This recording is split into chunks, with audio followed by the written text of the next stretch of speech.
Okay. Now we need to approve the last minutes. What did I skip? Oh, yes. We need a new chairman, and so I'm opening for open nominations to appoint a commissioner to serve as our chairman. Anyone nominating anyone? I'd like to nominate Kenneth Mitchell. Anyone else? No. Okay. That's good. Yeah. Yes, you don't have anyone to nominate. Okay, so we'll take a vote on that. Any second on that? Right? I second the motion. Okay, we now have a new chairman. Madam Chair, if we can take a vote, please. What? Oh, I'm confused. It was too long. Let's take a vote for Kenneth Mitchell as our chairman.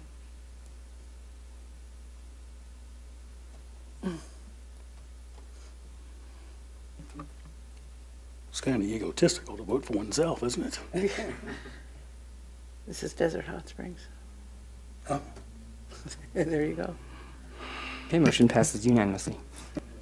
Here we go, Kenneth Mitchell. Congratulations. You want me to move over?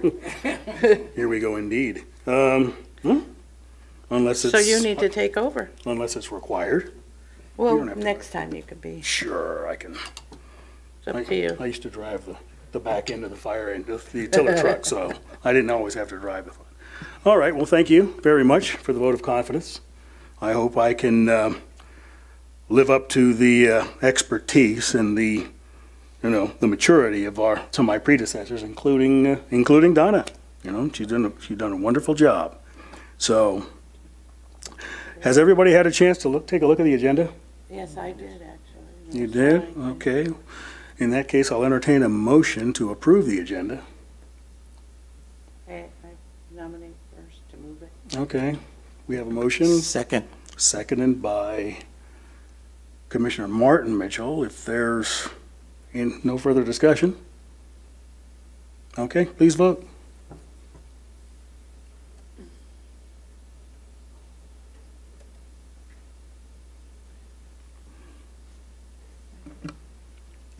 Commissioner Lozano, is your vote correct? What happened? Oh, I did not do that. So how do I I can switch it for you. okay, thank you. Motion passes. All right, thank you. And secondly, have we all had a chance to review the minutes from our last meeting? Yes. Okay. So I'll entertain a motion to accept those. I move that we accept the minutes from the June 8th meeting. I'll second. All right, motion and a second. Is there any further discussion? All right, please vote. Motion passes unanimously. Excellent. All right, well, I'm going to go out on a limb here before we go any further. Before we move into the public comments, I did make made a suggestion as I walked into the chambers tonight. I would like to observe a moment of silence during this meeting. We had a tragic accident on the 6th of August. It was a helicopter crash that claimed the life of 3 personnel. I believe all 3 of them were employees of Riverside County Fire. One was not listed as an officer. Chief Josh Bischoff, Captain Tim Rodriguez, and the pilot, Tony Souza. We all go to work expecting to come home, but at the same time, we go to work expecting to give our best in our service to our communities and our cities. There's no doubt in my mind that these 3 gentlemen did exactly that. And as a resident of Desert Hot Springs and as a resident of Riverside County, I want to thank them and thank their families and their colleagues for standing by them, standing behind them, and enabling them to provide that service, and that these heroes will never be forgotten. They did not die in vain, and to their families and their survivors left behind, I think I speak for everyone in this chamber that we've got your back. So if we could observe a moment of silence in their honor, I'd appreciate it. Thank you.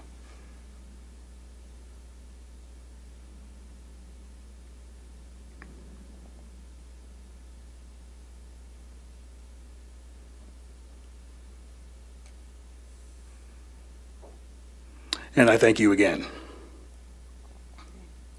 We now move to the public comments portion of the agenda.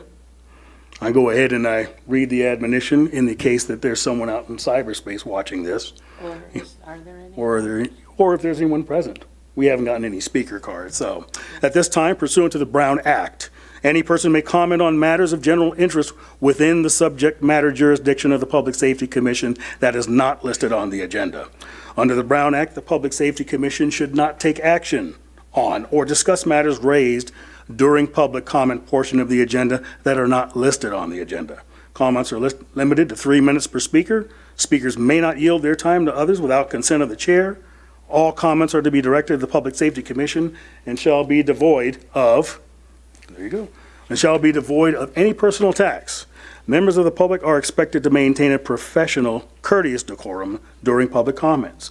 Please complete and submit a speaker card to the city clerk. You will be asked to state your name and city of residence for the record. And I just got, single line. There you go. Yes, Councilman Betts. Thank you. I think he gets 3 minutes, doesn't he? I just want to take a moment to say congratulations, Kaden. Happy to have you up there and happy to have all of you up there. We've got a lot of issues facing our city. You guys provide a very important function here in our city. I don't need to tell you that. But from the city council, I want to say thanks. I also want to say that, any recommendations that you have, anything that you want to forward, please do. The council looks forward to having those come. You guys are a deliberative body ahead of us doing things on the city council. And there's been quite a few times when you have brought issues forward over the years. And if there's something that you think is, you feel strongly about as a commission and you've thought it out and worked it out and want to send it on to the council, we'd sure welcome anything that you would send our way. So thank you and congratulations again to all of you for the job you're doing here. Thanks. Thank you. Thank you, sir. Thank you very much. I'm very grateful to be here and very grateful for this opportunity. Okay, and that is our sole speaker. It's nothing out in the ether, somebody wanting to speak. All right. We will go ahead and move to the administrative reports, and now batting will be our code compliance officer. Good afternoon. So I'm doing the last 3 months reports, the months that we missed, and then this month as well. Okay. So in June of 2023, we had a total of 161 service requests completed. We did a total of 279 inspections, issued 72 notice of violations, 40 citations totaling $88,700. 106 shopping carts were removed, and a total of 35 overnight inspections were done by our STVR officers. In the month of June, Compliance Officer Human opened a case in December of 2022 for an abandoned and unsecured property located on Pearson. The property posed a hazard to the public due to the unsafe structure. The structure was red tagged by the building department as it was a total loss. After continued enforcement efforts, Compliance Officer Human and the city attorneys, a demolition warrant was granted. The property was demolished June 20th, 2023, and was completed on June 26, 2023. In the month of July, we received a total of 219 service requests. There was 462 inspections conducted. We issued 132 notice of violations, 76 citations, totaling $191,850. 154 shopping carts were removed. The STVR overnight team did a total of 12 inspections. Since January of 2023, Code Compliance has assisted 107 property owners with getting their short-term vacation rentals safety inspected and permitted. A case was opened up at on Ciela Zoo for unmaintained landscape. The property owner complied in a timely manner and remedied all the violations. In August of 2023, there was a total of 212 service requests. We did 442 inspections. 166 notice of violations were sent out. 67 citations were issued, totaling $182,200. 127 shopping carts were removed, and 15 inspections were performed by the short-term vacation rental officers. Compliance Officer Human had a property located on 4th Street. The case was opened May 30th, 2023, due to the front of the property being in disrepair. After only 16 days, the property came into compliance with the corrective actions and the case was closed. Officer Human also opened a case for a property located on 2nd Street. The case was opened August of 22 for trash and junk, dilapidation of the roof, stucco and siding. The fencing was in disrepair and illegal installation of an air conditioning units in the window. After diligent efforts, Officer Human made the property come into compliance with all the corrective actions, and the case was closed August 17th, 2023. Any questions for our code compliance officer? Yes, I have a question. In late June, two of the members of my community, I live in Mountain View, which is a gated community, it has a HOA. They asked me about short-term rentals. Our covenant does not permit short-term rentals. However, the city has issued permits to individuals within the community, and they want to know, what can be done about that, if anything, because it's not permitted. And when they've been approached by their neighbors, the first thing they say is, well, the city gave me a permit to have a short-term rental. Okay, so if I'm hearing this correctly, the city, we permitted some short-term vacation rentals inside of your HOA, but your HOA does not allow short-term vacation rentals? Correct. Okay, so the city, we're gonna go inspect the properties, we're gonna, if it's safe, we're gonna issue that permit. It's gonna be up to the HOA to shut them down, I guess the best way to put it, with their enforcement actions. If they're not in violation of any code with the city for opening up the STVR, we don't have it in our code that says that the HOAs aren't allowed to have short-term vacation rentals. Okay, I just wanted to know because, it's caused the issue with a number of the neighbors because some of them, a couple of them are very loud, and they have called, the police, and sometimes they come out, sometimes they don't, but they're just concerned because they're like, well, it doesn't permit it, so why is the city issuing the permits if the HOA does not permit it? Yeah, so if there is a noise disturbance, always give us a call so we can go out there and reach out to the emergency contact to get them shut down and issue a citation. Okay. But what you're saying is if the HOA still doesn't want that to happen, they can close that down. Yeah, if it's written in their CCNRs, Oh, then they should be able to close it down, but that's gonna be on their side. The city would not be yeah, involved. okay. Thank you. Commissioner Frost, anything to say? No, thank you. I'm continually impressed by the amount of workload. I do the math and I look at number of inspections completed for August, for example, 442, understanding there's 31 days in August. And 8 of those days are probably are days of the weekend. You guys are doing very well. You're got a heck of a workload that's going on. I did have one question. Maybe I'm jumping ahead a little bit. After the emergency that we had here, the tropical storm, there may be some properties within our jurisdiction that are in disarray, that probably would be in violation of our codes, had it just happened naturally, if it was just negligence on their part.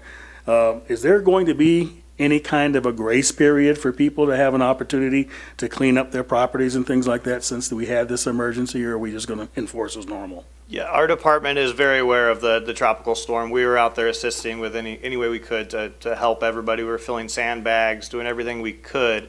We're not going to go after those properties right away. We might send them a notice telling them, hey, you need to make sure this gets cleaned, but we will provide ample time. Okay, that's the only question that I had. Thank you. Impressive work. Okay, if there's no further discussion on that matter, we will move to item number 4. That is the animal control report.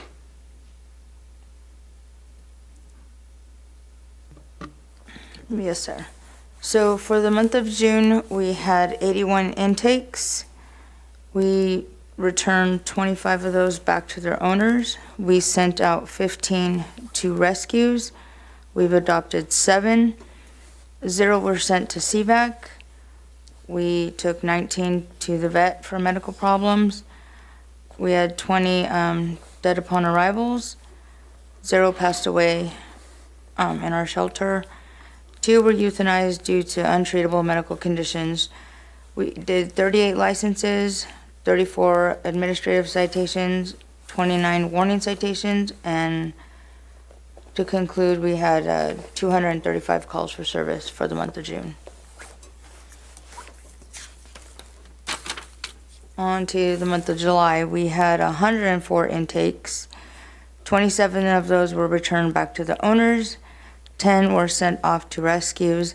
16 were sent for adoptions. We had 10 that were sent over to CVAC, and that was due to the fire that we had on Dillon. It was no charge to us nor the owners. They just did a mutual aid. We took 11 of those to the vet. 18, we had dead upon arrivals. 0 passed away. 2 euthanasias, 30 licenses, 23 admin sites, 20 warning sites, and 197 calls for service. That's for the month of July. The month of August, we had 56 intakes, 17 returned. Those were returned to owner. 31, we had 31 sent to rescue, so that's a very good month for us. 7 of those were adopted.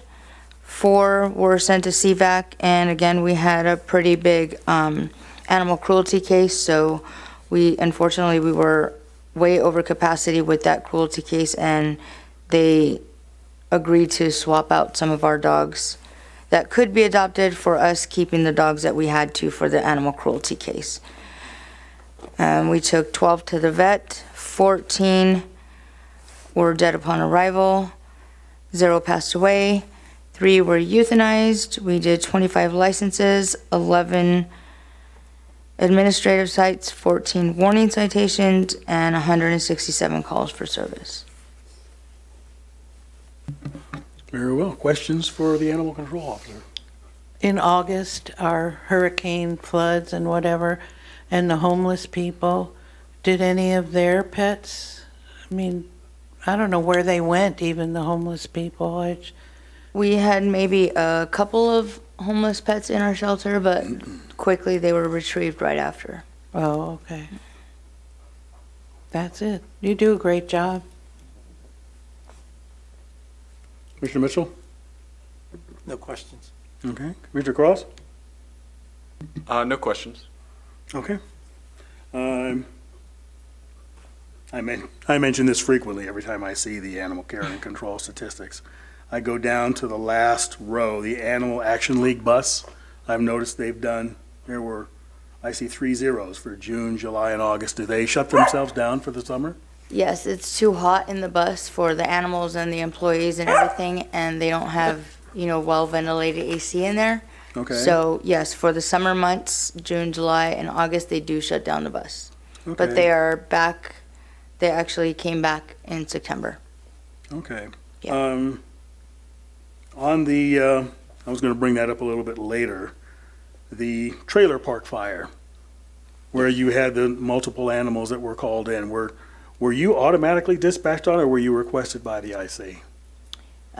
Well, we performed a mutual aid to obviously fire and police department, and then when we were on scene, we were guided to where we were needed. Okay. I think. And just a general overhead question regarding the euthanasia of animals. Are there criteria that you follow as far as the decision that you make to let the animals go that way? Yes, so it's based on their medical issues. Basically, cancer. We don't euthanize for behavior or space. It's Okay. it's major medical issues, like Okay. if it's veterinarian recommended. All right, very well. Good. Are we all good? Okay. All right, well, thank you. Thank you. A lot of hard work. 3 months is a long time, I'm telling you. So, this will be an interesting report, the fire department monthly report. Good evening, Commissioners. First, what I'd like to do, if it's all right with you, is introduce a battalion chief, if you're good with that. Yes. Matt, you want to step up to the podium? So I'd like to introduce Battalion Chief Matt McDonald. Matt's been in the Riverside County Fire Department for quite a while. He's got an extensive work history. He started, once he got into Riverside County Fire Department, he started out working in the Palm Desert area, went to La Quinta, went to Temecula, went to Menifee. He is a qualified fire captain in our emergency command center and also a training captain specialist. He comes to us with multiple ICS qualifications, including division group supervisor, safety officer, and he's working on his branch and operations trainee. So he's Battalion 10A. His office currently is at the Thousand Palms Station, 35 Roy Wilson, and he's been a great asset to the team thus far. He's been on the job for about 3-4 months, and I've worked with Matt for many years. He's going to be a great battalion chief for the Desert Hot Springs Battalion. So just wanted to introduce him, and Matt, if you want to say a couple words to the commission. No, thanks, Chief. Appreciate the kind words, and I'm excited to be here in the city and working for the city and addressing any issues that we may have and being a positive influence for the city here. Thank you. All right. Thank you, and welcome aboard. So as the chair kind of said, this is going to be an interesting report. So what I'd kind of like to do is just get away from talking about the statistics over the last 3 months and just kind of talk to you a little bit about globally about what has happened over the last 3 months. So the County of Riverside in totality has been extremely busy. We had at least 5 what we would call extended attack wildland fires, which means it's going to go more than 24 hours basically. We had the Rabbit Fire, we had the Bonnie Fire, had multiple fires in multiple jurisdictions going at the same time, and it really kind of taxed us over the 3 months. And then as the chair advised, we had the tragic accident on August 6th. Since that time, the unit has provided countless hours of peer support, employee support services, employee assistance services. Two of the crew members that crashed on that helicopter were titans in our industry, and they grew up in this unit and had a lot of friends and a lot of relationships here in the county. And they weren't just titans in the county. They did a lot of statewide cadres, especially in the aviation department and the command department. Those 2 gentlemen are going to be sorely missed, just not in the operational side of things, but just true, the best of our agency. So our agency got buckled down to its knees. I can't explain how hard that process has been. We brought in a state incident command team to be able to facilitate both memorial services. And then, as you know, the day before our first memorial service, the tropical storm hit. And so we do what we always do in the fire service and public safety, and we reached out to all of our partners, all of the police agencies throughout the county, all of the fire departments. We had a swiftwater team come down from Oakland to help us out and stage in the desert for when all the water was coming in. We had just a tremendous amount of assistance from all of our cooperating partners throughout the region. So that night we performed several rescues in almost every community in the desert, including some of the jurisdictions that aren't ours, Palm Springs and Cathedral City. Once those rescues were done and the flooding continued to just grow and grow and grow from whitewater drainage all the way out to the Salton Sea, we had emergencies everywhere. So we woke up in the morning and we're supposed to be in Ontario for our memorial of one of our brothers, and Interstate 10's closed. And so at that time we had 30 stations throughout Riverside County that were supposed to send units to the memorial. And we had resources coming in from all the surrounding counties and jurisdictions to come cover our stations so that our guys could go to the memorial. And believe it or not, everybody made it to where they were supposed to be. CHP and other law enforcement agencies, including our police department here, all assisted in some way or fashion to make sure that the roadways were open for our folks and their family. And Captain Rodriguez, if you didn't know, was a firefighter at Fire Station 37 here in Desert Hot Springs for a long time. So the retired staff from Fire Station 37 and several people that work there now are a very tight-knit group. And so Tim's wife knew that, and she asked for Fire Engine 37 to carry his casket.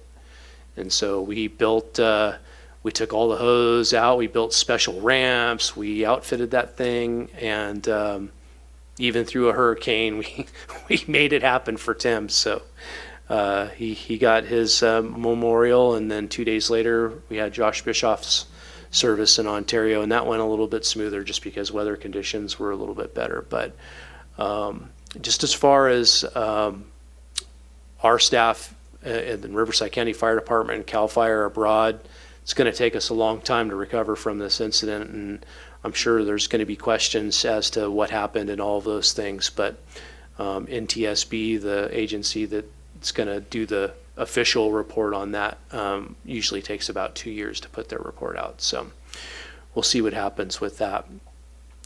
I couldn't be prouder of the way that the first responder groups and the servants of the public, every single person in this building, were out helping with sandbags and roadways and animal control and just everybody. And it was like that in every city.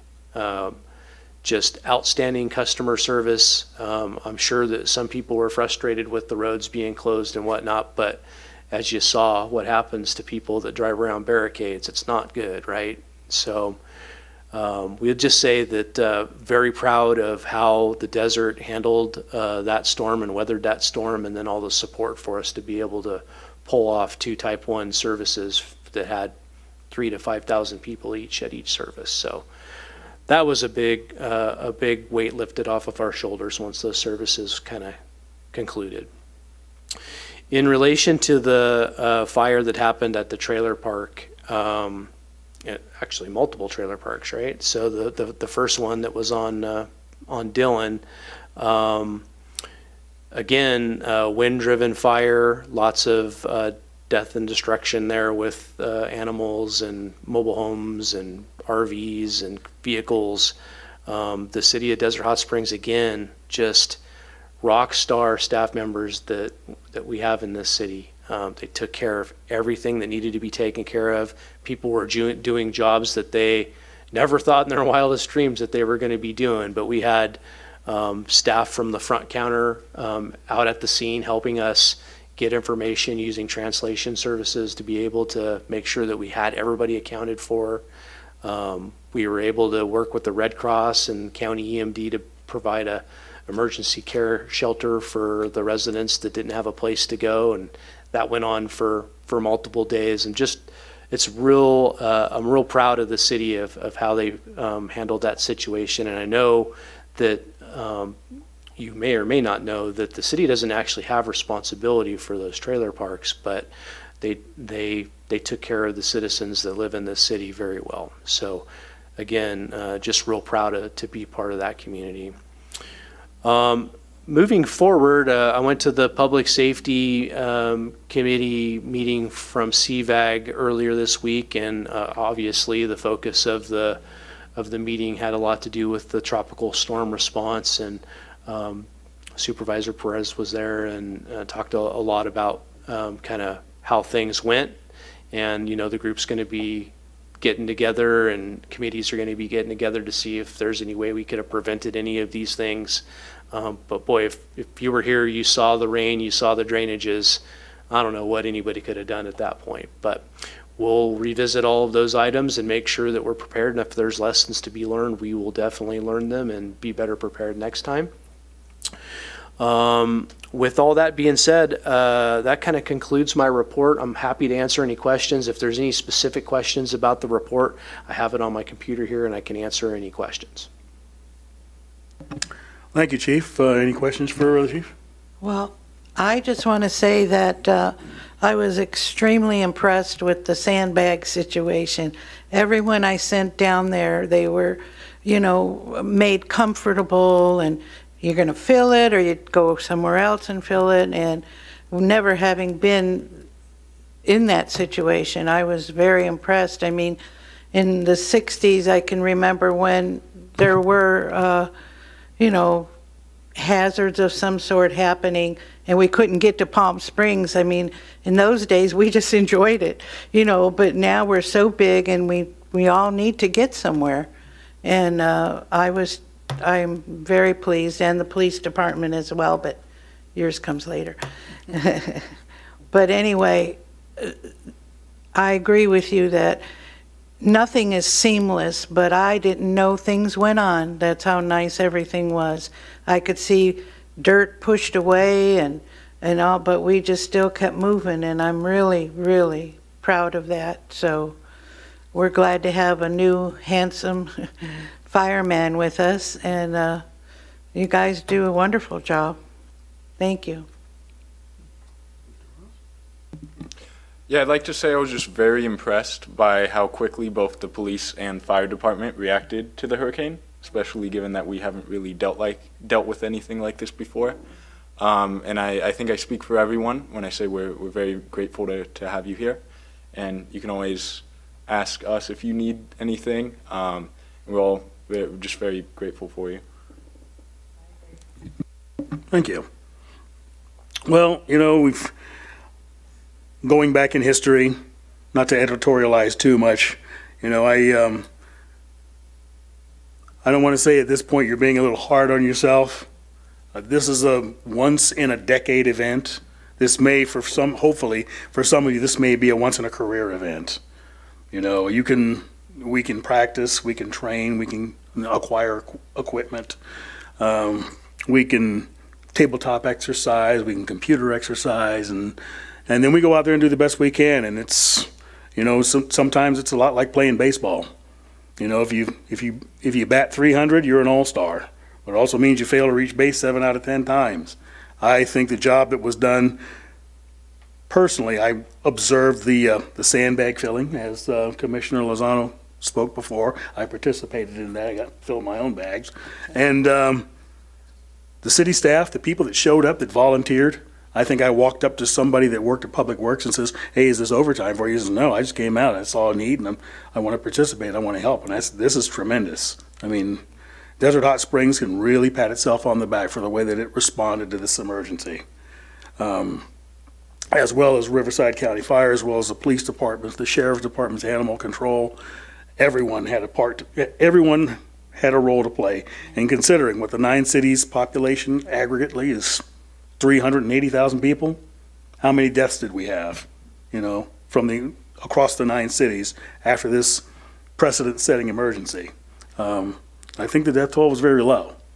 So I would echo what the Commissioner Lozano said earlier, and Commissioner Cross as well. You guys did a fantastic job. And I think it's going to be uphill from here as far as our preparation for this in the future. Now, disaster preparedness is on the tip of everybody's tongue. You know, it can happen here. As a matter of fact, I did a little bit of research. I believe that the tropical storm dumped about 3 1/5 inches of rain on the city of Palm Springs.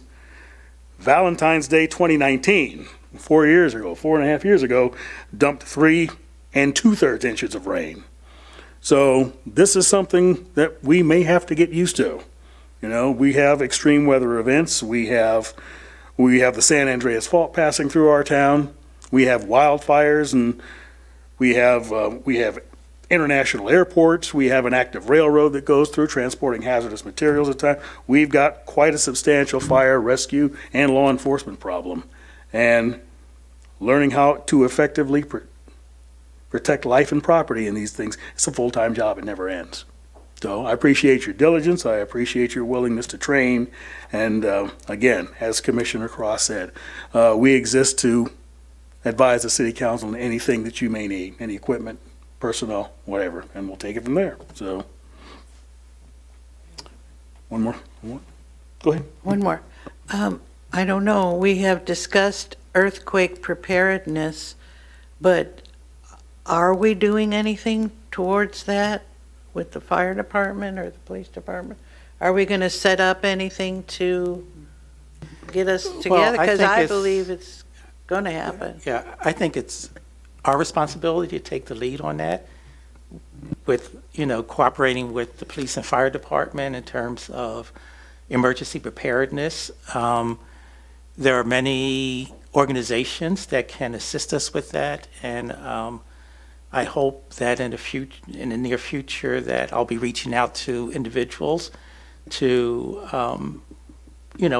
help us with that. I think it's the commission's responsibility to work with the city as well as the police and fire department to do that and to make sure that our citizens are prepared across the city.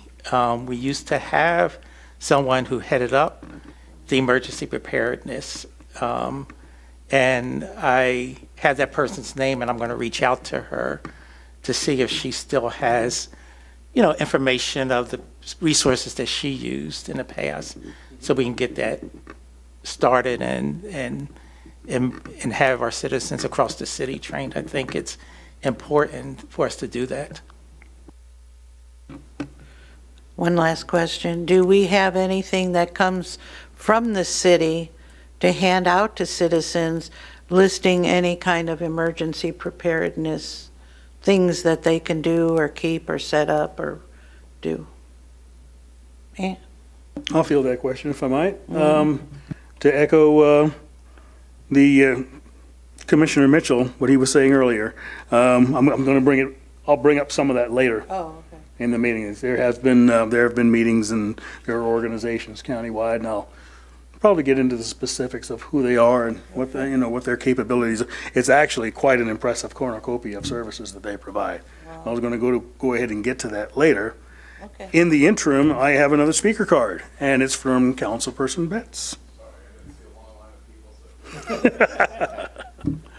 So this subject was interesting. I've had this question. I'm a little embarrassed. I don't know the answer.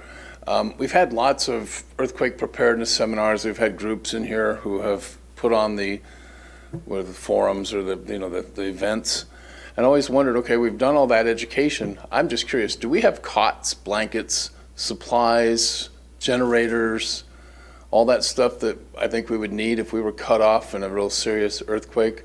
And again, I'm embarrassed I don't know the answer to that. I'm on the city council, I should know, but I've never really gotten an answer on that. So could I ask the question, what do we have in terms of actual physical items that we would need to provide relief to the residents?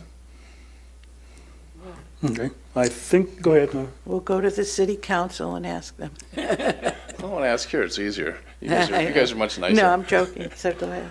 Well, we would probably have to go ahead and coordinate with fire and police and find out if they have any, if we could if they have any liaisonship with, say, the Red Cross or any other certain, what they call non-governmental organizations, if they have any caches.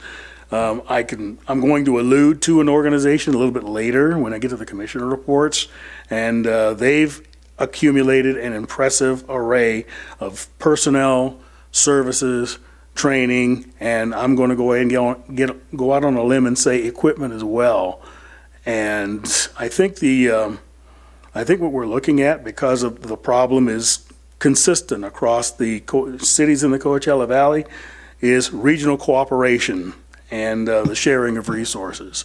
So I have this one organization I'm going to mention a little bit later, but as I know right now, we would have to ask our fire and police representatives as to what information they have on that.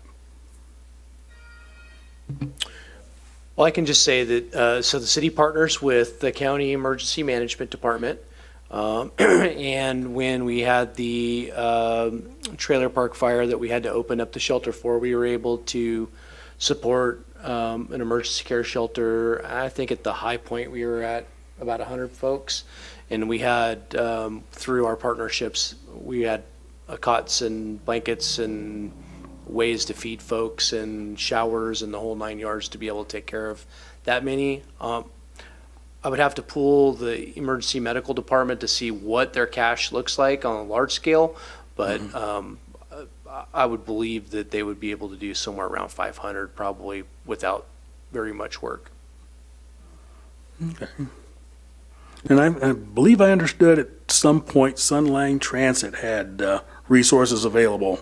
If there had to be a mass transportation to a medical facility or just shelter out of the weather, if the emergency occurs during a heat wave where it's excessively hot, they have air-conditioned buses. They can provide heating if the weather's inverse as well. So there's resources out there probably that we wouldn't even think of that are available in an emergency. I've personally gone in my career. I've gone and received supplies from Home Depot. I've gotten supplies from Lowe's. I've gotten supplies from local hardware stores, local restaurants, local supermarkets, all of these non-governmental agencies that step up and cooperate and provide us with resources, food, blankets, even medications if they're necessary. It's just knowing who they are, where they are, and how to get in contact with them. And usually the emergency management department has those numbers at the county level. So that's a good place to start. And then I just add that the city is currently working through what's known as the local hazard mitigation plan. All of the cities are working through those. That gets approved all the way up through FEMA, and in the case of a large emergency, if a city doesn't have that passed and all through, then it's hard to get recovery dollars from the federal part of the process. So that plan identifies all the major emergencies, all the mitigations, all the partnerships. And so when it's complete, that'll be a public document that everybody will be able to see. And it gets redone, I think, about every 3 or 4 years and gets certified through all the different agencies. So at some point when that's finished, we'll make sure that we show you how to get to that so you can see it. Any other questions for the chief? Okay, very well. Thank you, Chief.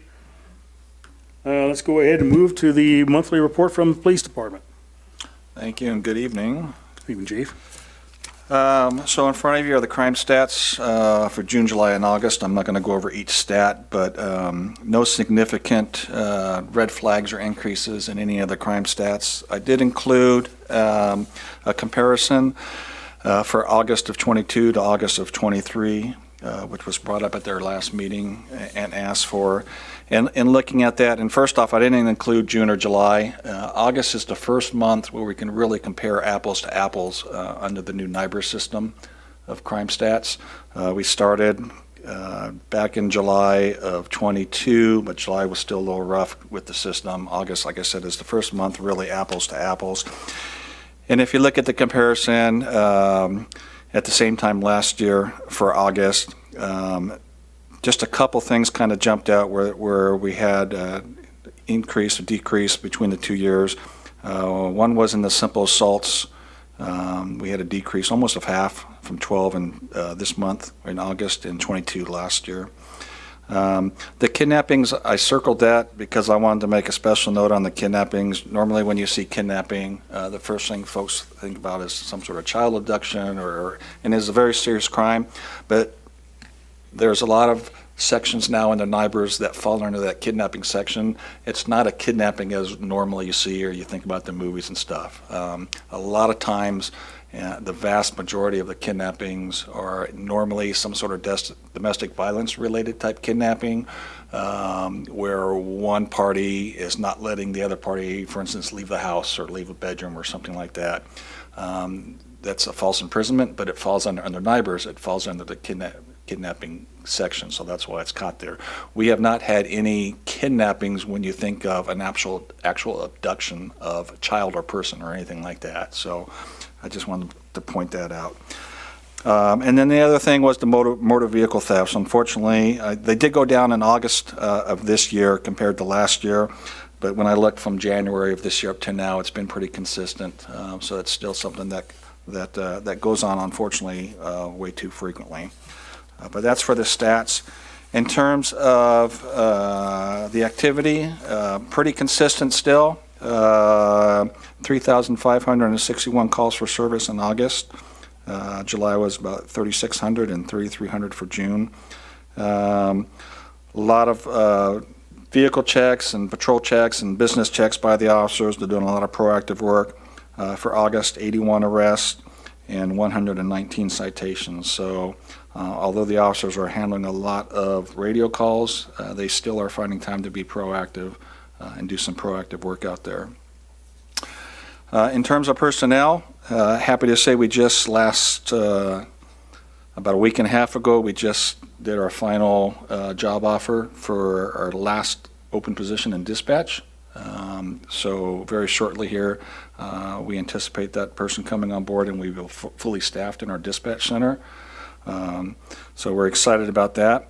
For the police department, since we last talked, we brought on 5 new officers since June. One of the officers, and I can't remember if we talked in June, but he had just graduated from the police academy. So he's with us. He's just finishing up his phase training. I think if he's back here, he might be out front. But if you saw him, Officer Marshall, who's doing security for us tonight. One of our new officers that actually just finished phase training, so he's out on his own right now. And then we have 2 other officers that came on. They attended the extended academy. They put themselves through that academy, and that academy is one. They go like 2 nights a week and on the weekends for a year. They did that, and we were able to pick them up. One of them is actually the brother of one of our current officers, Anthony and Phil Estrada. And then the other officer, Craig Corona, was actually a classmate of his in the academy that he convinced to come over to Desert Hot Springs, so we're happy to have him. And then we have Officer Talagani, who right now is CSO Talagani, but starting next Monday, he's going to be Police Officer Talagani. So one of those that came on as a CSO. His goal was eventually to become a sworn officer, and it's worked out for him. He's really proven himself as a community service officer, and we're looking forward to having him as a sworn officer. We currently have 2 academy spots in the January Academy, in the January Riverside Sheriff's Police Academy. 2 of our current CSOs, Matthew Henry and Michael Carver, are slated to attend the academy in January. Those 2 will put us at full staffing. So we're excited about that. Obviously, the academy is 6 months long and stuff, but those 2 will put us at full staffing. We've talked about staffing over several meetings and stuff, and so I look forward now, once we get to that point, to talking about how we can increase our staffing, which is much needed. The officers do a great job, but the city continues to grow, and we need to grow with it. So topic for another day, though. And then we just hired a new community service officer, so Carla Perkins. So she came to us. She's from the Coachella Valley. She went to Idaho for school, and did some work out there through corrections, and then moved back home here to the Coachella Valley, and so she just started with us. So a lot of hiring over the last few months. Really excited, obviously. If you recall, we went with Epic Recruiting. That recruitment campaign started about 4 or 5 months ago, so is there a correlation? I'm sure Epic Recruiting would like to come in and say absolutely there is, and I'm sure there is. They've really put some great stuff out, and if you haven't seen it, please check out DHS, joindhspd.com. They're on Facebook and on Instagram, and you really get a good glimpse of the personnel that work for the department and the work they do, and they're really putting a nice campaign out there for us and stuff. So. Next thing, construction. Excited to say City Council approved the contract for our tenant improvement instruction. So this construction is going to be involving the current police department, the current building. It's basically the back half of the police department where we have our current briefing room. There's a couple offices, the locker rooms, and then some of our evidence storage areas. We anticipate at about the end of the month that construction will begin on that, and what that's going to result in is a new gym for the officers. Some new officers will be told about 3 new offices, a new crime scene laboratory for our crime scene investigator, an expansion of some of our evidence holding area, and then a new interview room for the detectives and the officers. So we're really excited about having that go on. Last week, a temporary trailer was brought in, and it's set up in the back parking lot of the police station. That's going to be a temporary locker room for the officers. Because even when the construction's done, they're not going to have a locker room until the new building's done, which is going to be the next phase of construction. So they'll be without a permanent locker for probably the next year or so, but this is again, moving step forward to getting completion. Obviously, the dispatch center, our front part of the building was done, and now we're getting going on this, so we're really excited about getting this started and giving the building a facelift, which is much needed, especially with the gym. The officers are really excited about the gym. We've really been focusing on, as law enforcement and public safety as a whole nationwide, on the officer wellness component. And we have a lot of things in place in that, but the physical fitness part is something that's extremely important. And up to this point, it's really been on the officers to do it on their own or go outside to an outside gym or something like this. So it's going to give us the opportunity to have that in-house for officers. So we're really looking forward to that, and I know they are too. So. And then the last thing I just want to talk about is this weekend on this Sunday, September 17th, the city is holding its 60th anniversary celebration at Mission Springs Park. This is a free event for the public. It's from 2 p.m. to 8 p.m. For the PD side and with Chief Beverlin on the fire side, we're obviously just handling the public safety aspect of it. Roberta has put this thing together, and I know she's put together, I think, about 40 different vendors that are going to be there, 7 to 10 food trucks. There will be a live band. They're playing at 6 o'clock in the evening, and then throughout the whole event, there's different entertainment going on the stage that's going to be set up basically in the middle of the park there. So parking is free, but limited in that area, but there is a free shuttle service from Desert Hot Springs High School for folks to park there, grab the free shuttle that'll take folks to the event, and that shuttle runs from 2 p.m. to 9 p.m. And we will also have officers stage at the Desert Hot Springs High School, keeping watch over folks' cars and stuff like that to keep that stuff safe. So come out with your family, enjoy the event. There's going to be a lot going on out there, but it should be a fun event to attend for the community. So, and with that, on the city, there is a link, and then on the city webpage, you can get a link to that information that gives you all the info. So happy to answer any questions if you have any. Well, I basically was just going to talk about how wonderful everyone was during the hurricane, with the sandbagging. And, people come to me all the time, and they were telling me how nice everyone was when they had to call any department, and, more than anxious to come out and help. And I appreciate that. I feel I'm one of the pioneers out here, and I'm pleased. I'm just so pleased. And lots of people came. I can't get them all to come here, but they do call me or come by or see me in a store or something. So Thank you. Yeah, and I'll just kind of reiterate. I know was talked about, but it wasn't just police and fire. I mean, city staff Absolutely. did an amazing job. So I think it was 9,000 sandbags that they filled. Wow. And between the hurricane and the fire, I can tell you with the fire, the shelter, emergency shelter that was put up at the high school, there was somebody from, and more than one, from city staff there 24/7 the entire time for that. So it was really a collaborative effort by everybody that works for this city. And they really just stepped up and wore hats that they had not worn before and did jobs that they had never done before. That's just wonderful, I know. But it's really a testament to the city, and we're a growing city, but we still have that small town attitude and atmosphere, and you certainly saw that here. I just have a curious question. During the rains and everything, did you guys, meaning police and/or fire department, go out and spot homeless people? I mean, where did they go? So we did, so before, the Saturday before, in fact, the chief and I were both out there. We did some outreach. We went out into the desert. We have actually an off-road vehicle, a Polaris Ranger. We went out into the desert. We did some outreach to the homeless. Good. Both warning them, and the majority of them knew it was coming and had been prepared, but we were warning them. And honestly, we told them, get out of the desert and come into the city. And we actually encouraged them to come to the shopping centers to get under the overhangs if they could not find other shelter. Or we would help them find another location, but we really encourage folks to get out of the desert, get out of the wash areas and stuff like that. Yeah.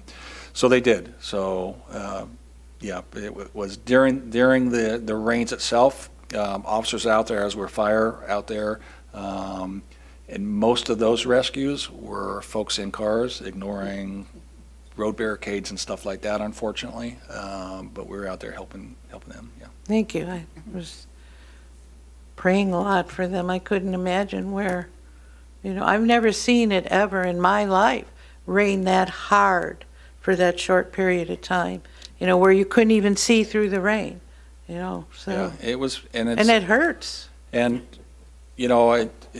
no deaths here in Desert Hot Springs. Yeah. I know that. I think Riverside County was no deaths related to Wonderful. the rain, so that was good. And in the city here, even though we still have some damage to roadways, personal residents, although there was some flooding, it really wasn't extensive damage to personal residents. So it was, the majority of it was the roadways that unfortunately just got washed away. It wasn't that they just got flooded, they just got washed away.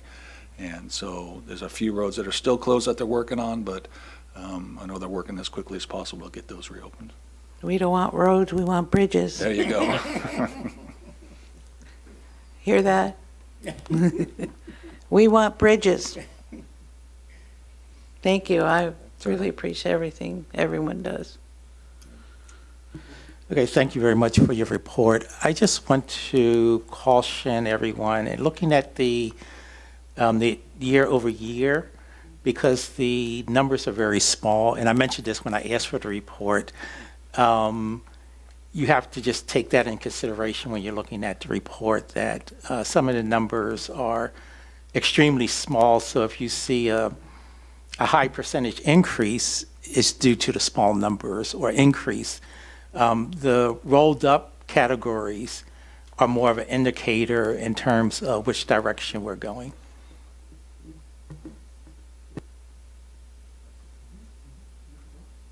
Also, I think one thing that's important to know with numbers like this is the statistics could go up, but that could be because the police department is doing a better job, not a worse job, so they could be catching more things, and that could always alter statistics.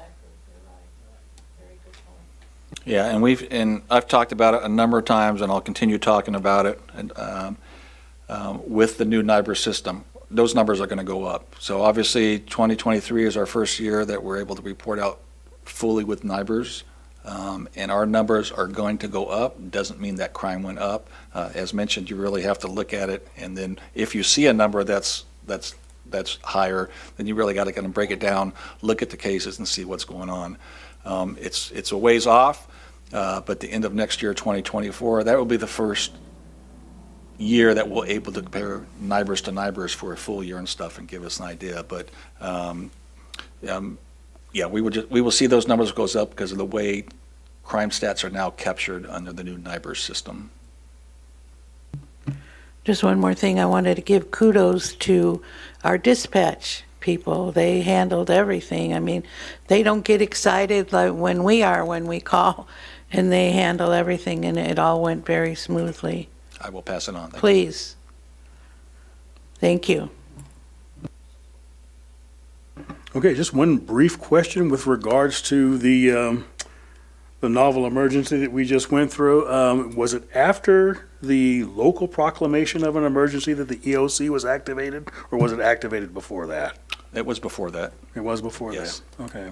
And what, is that under the jurisdiction of the Jim Anson, the chief of police? Did he It make was that decision? It was a combined decision. It's done, the city manager made that decision in consultation with the chief, yes. Okay. And I'm sure with fire also. Okay. All right, well, that's all I have, and congratulations on the increased staffing. That's, yeah, that is. You know, we've been flying that flag for a while. It's nice to see some progress on that.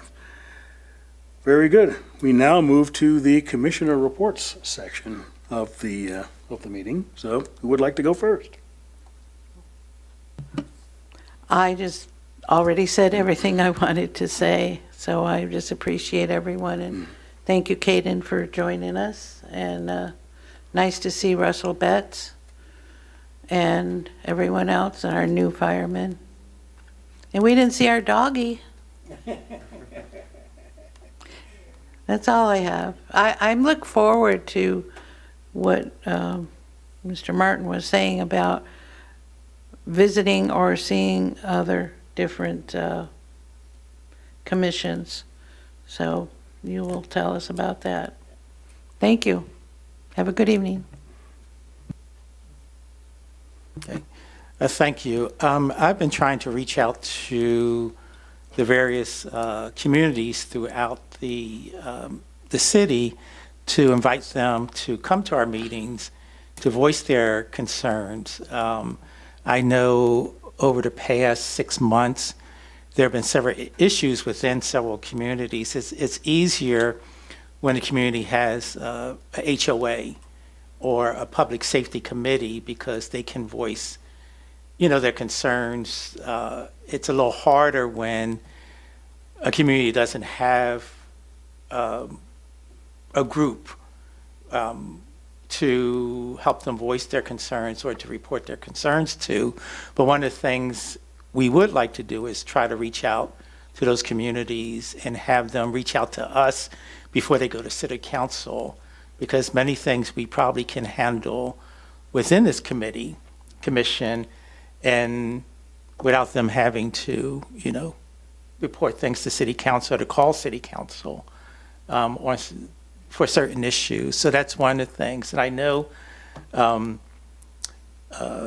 Commissioner Kay Mitchell has more detail in terms of emergency preparedness. This is something that I brought up, I think at my very first meeting, and is something that's very dear to my heart. I moved down here from Oakland, where we have very solid public emergency preparedness, and I was trained in emergency preparedness for my community, and I was able to, we didn't live in the gated community, but we were able to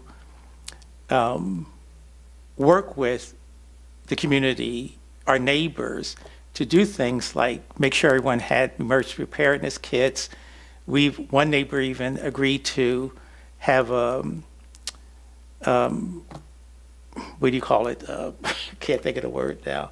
Cache of equipment, maybe? Yeah, cache of equipment at his house, where it would, if there was an emergency, because not only did we have to worry about earthquakes, but where I lived, we had to worry about wildfires as well. So one neighbor agreed to have everything at their house. And so I think it's imperative on us to really organize our communities, because in a major emergency, police and fire are going to be stretched thin, so it's going to be up to the citizens to take care of each other.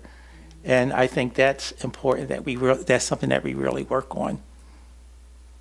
Is that it? Commissioner? So currently, I don't have anything to report. I'm still kind of learning the ropes. So this is probably the only meeting in which I'll be this quiet. But I just like to agree in saying that even before the recent events, something I was thinking about was emergency preparedness. So I agree that as a commission, that's something that we definitely need to focus on and work to kind of find any gaps that we may have.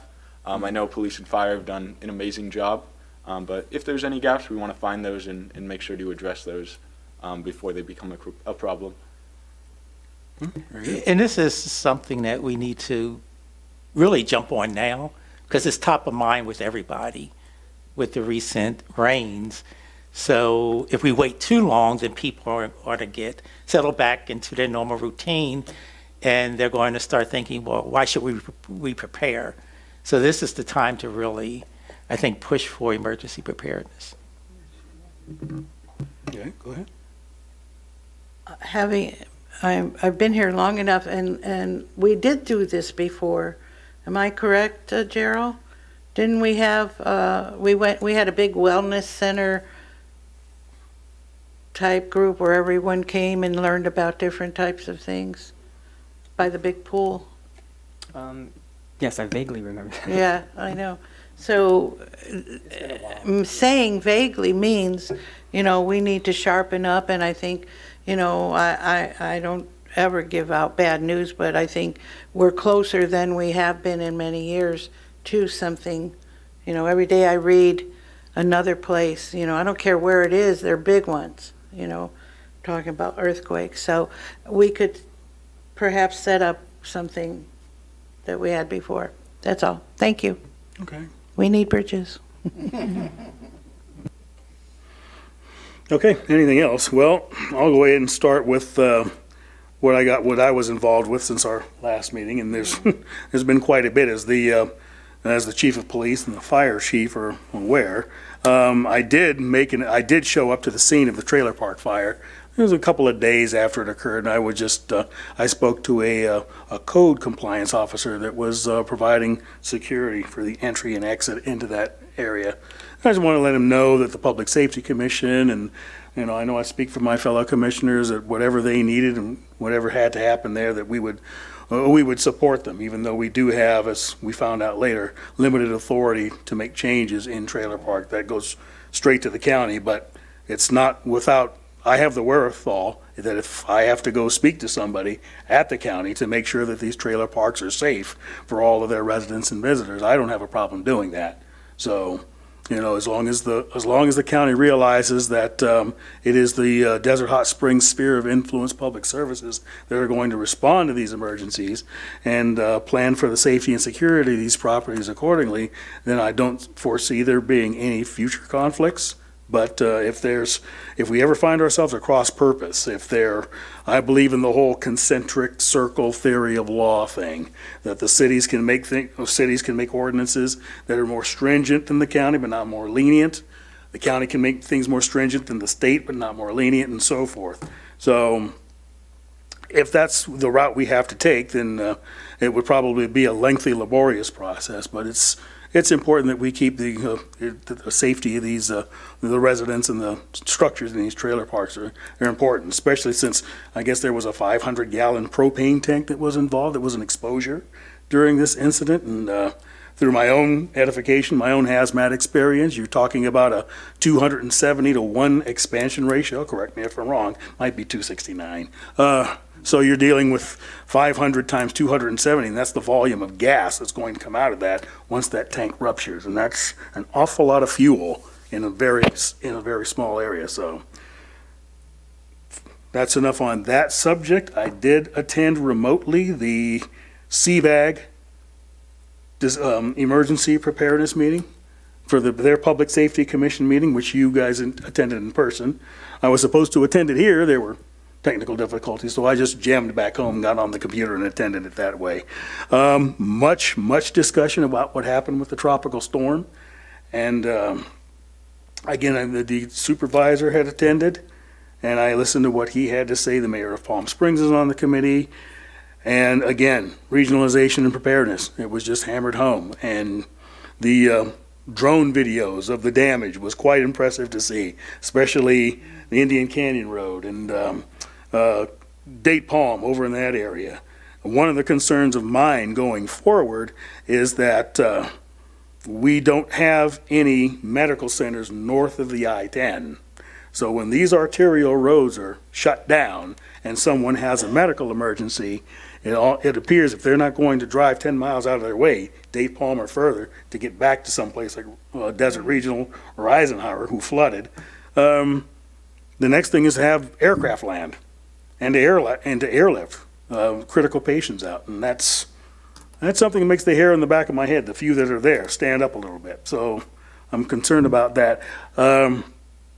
I also am in contact, and this is what I've been waiting for, with the emphasis on disaster preparedness.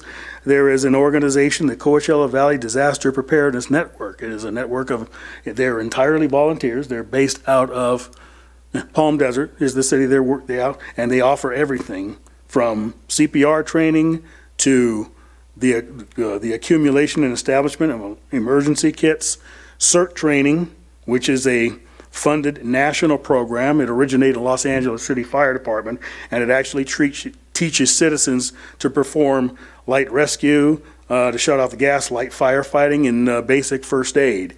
And these are the people that will go out in the community, and they will be mitigating the smaller, more innocuous, hey, I've fallen, can you help me up? Or shut the gas off for me, while our police and fire are going out handling the true emergencies that would occur in a disaster. It's great training to have. In fact, I'd like to speak to Mr. Soriano. We have a representative from that organization. It is the president that would like to do a presentation, and I've asked her to attend our meeting in November. She's going to do a presentation to us. So if we could have that agendized for our meeting in November, I'd appreciate it. I'll give you the specifics on her name and the name of the organization again. So if anybody wants to preclude that and see what they have to offer, I believe cvdpn.org is their website. And of course, the regional public safety commission is at cvag.org. I think their next meeting is scheduled for November 13th. They don't meet every month as we do. They kind of consolidate it because they take in not only the Coachella Valley, they actually correspond with the city of Blythe all the way out to the Arizona state line. So they cover a very large territory. That's it as far as what I've attended. That's, as Commissioner Mitchell said, we've got, this is something it's on the tip of our tongue since this has happened. We'd like to move forward with it, and I think when the president of CVDPN comes out, you're going to be impressed by the connections that she's made and the services she has to offer. And what's really over the top is that they're all volunteers. They do it for free. And they're also accepting volunteers. So if anybody wants to join and help them out, I'm sure they'd appreciate it. So that's about all I have to say. Is there anything else for the good of the order? Okay. Well, this meeting and all meetings are recorded to view past meetings. They are available video on our city's website, which is cityofdhs.org, dating back to 2009. Our next scheduled meeting, I believe, is October 12th? The second Thursday of next month. I believe it's the 12th of October. Our next scheduled meeting. If there's nothing else, we stand adjourned. Thank you and good night. Yay. That was wonderful.